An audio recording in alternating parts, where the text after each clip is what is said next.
Le programme était trop vaste, trop ambitieux et devait être mis en œuvre trop rapidement.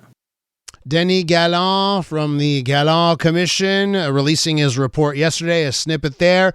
They went too fast. It was just too grand of an idea, this SAAQclic fiasco that we've lived through in the province. Pascal Paradis is the PQMNA for Jean-Talon, and he's the party critic for cybersecurity and digital technology. He joins us on the line with his reaction. Monsieur Paradis, welcome back to the program. Hello, how are you? I'm doing great. Listen, the Premier, François Legault, seems like he loves this report. And I see the people around him, they're tweeting about it, and they're like, yeah, Gallant nailed it. I wonder what you think about the Gallant report, given that the people at the highest levels of the CAQ government seemingly are okay with it. Well, because they're basing their assessment of the report's conclusion on the fact that there was part of the responsibility on the SAAQ's shoulder. So there was this culture of lying and concealing information, and the report clearly states that it had an impact on the quality and the type of information that was conveyed to the government. But they are failing to realize that there is another part in the report, in the factual conclusions, that are devastating for the SAAQ government, because it is basically saying that government members and the Premier has been lying to us because they were aware of the cost overruns at the SAAQ. It was clearly stated to them that it was the project was out of control and that there were big overruns since at least June 2023, but it's dating back to 2020, 2021, when members of the cabinet did have the information and they failed to act. And the report also says that even though there was this level of information at the government, still several members of the government failed to act and were continuing to say we were not informed. So this is a damning report for the honesty and for the relationship of the SAAQ government with the truth. It feels in some respects, when you hear that, okay, they knew there were going to be cost overruns. Maybe they didn't know the exact dollar signs. It's almost as if people in government said, well, you know what, this is Quebec. Things are going to be more expensive. Everything's always going to have a cost overrun. And that's why it didn't set off the alarms that it should have. Do you think we are too resigned in Quebec that things that come from government automatically have to be over budget and not on time? Well, unfortunately, clearly some cabinet members did have this attitude, which is absolutely unacceptable. People listening to us now they can have an image. For instance, if you say I'm building a house and the house is supposed to be, let's say, $200,000, and then your contractor comes to you and says, well, look, it's going to be $500,000 or $600,000. Do you really think you can have as a line of defense for yourself that you did not realize what they were telling you, or you don't remember that they told you that, whereas it was the main subject of the meeting?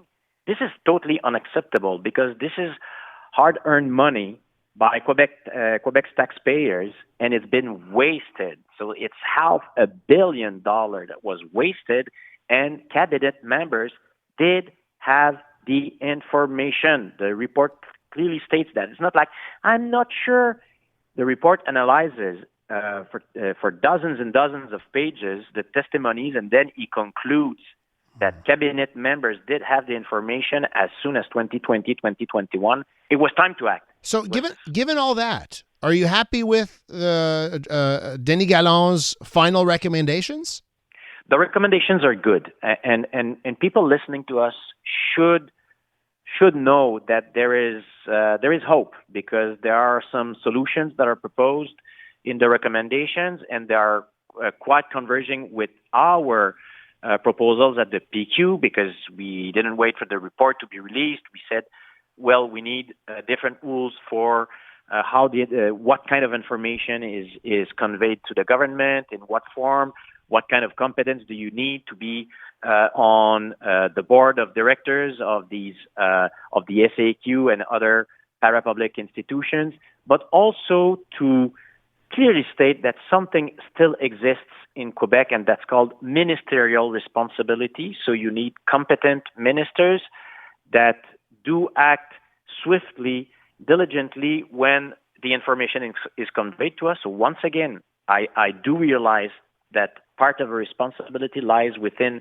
the SAAQ. There was this culture of concealing the information, but still, in the past 5-6 years, cabinet members did have the information and failed to act, and unfortunately, it cost Quebec's taxpayers $500 million, and this is unacceptable. With Pascal Paradis from the Parti Quebecois, he's the party's critic for cybersecurity and digital technology. Mr. Paradis, over the course of this show, the last few hours, we had a lot of voices talking about the Gallant Commission. And one of the things that came up on the recommendations, and I share some of these concerns, a worry that, one of the recommendations, there should be a new government body to centralize. And I see that as, great, more government. That'll certainly solve the problem here. And I had another columnist who was on earlier this hour said, hey, why don't we think about privatizing? In other parts of Canada, we've got automobile insurance boards, or a lot of this stuff is covered by private corporations. It seems to me that the PQ, the current PQ, is a different type of PQ than we had 10, 15 years ago. Your party's gone a different path, sometimes more focused on efficiency and, government waste. What do you say to those suggestions? What do you say to how we should handle this moving forward?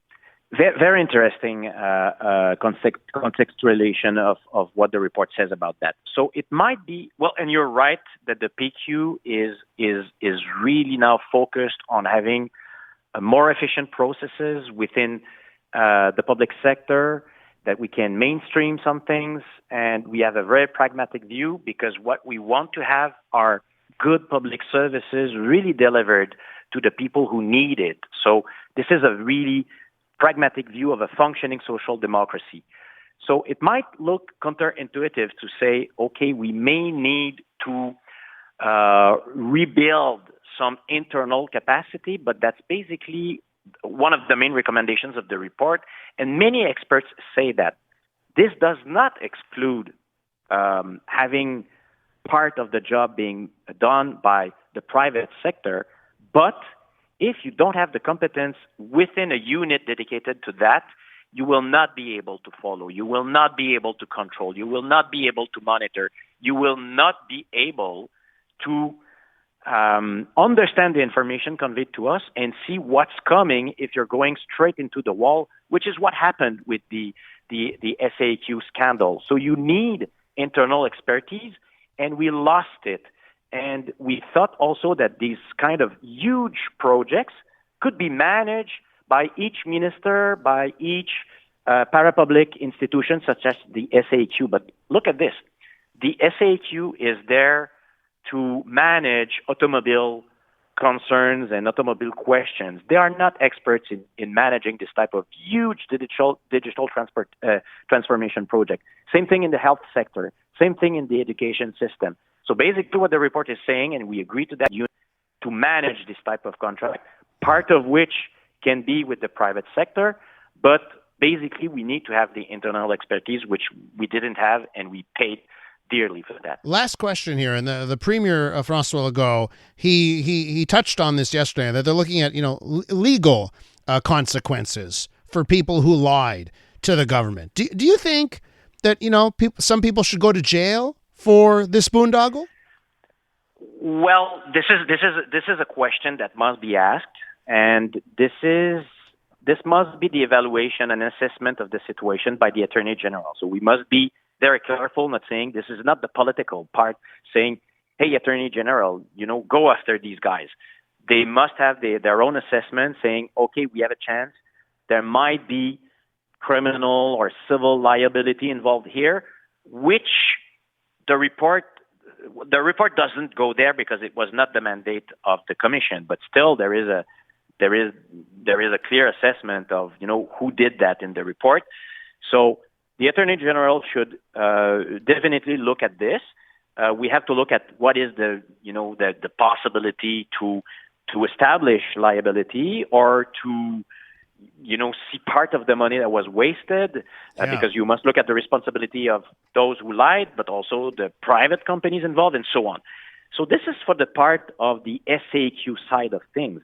But I'm surprised that the Premier is just focusing on that, whereas we're looking also at what happens to his own entourage and cabinet members who clearly lied. So one of the cabinet members who is really basically aimed at in the report is Geneviève Guilbeault, and she's still sitting at the cabinet. So what will the Premier do?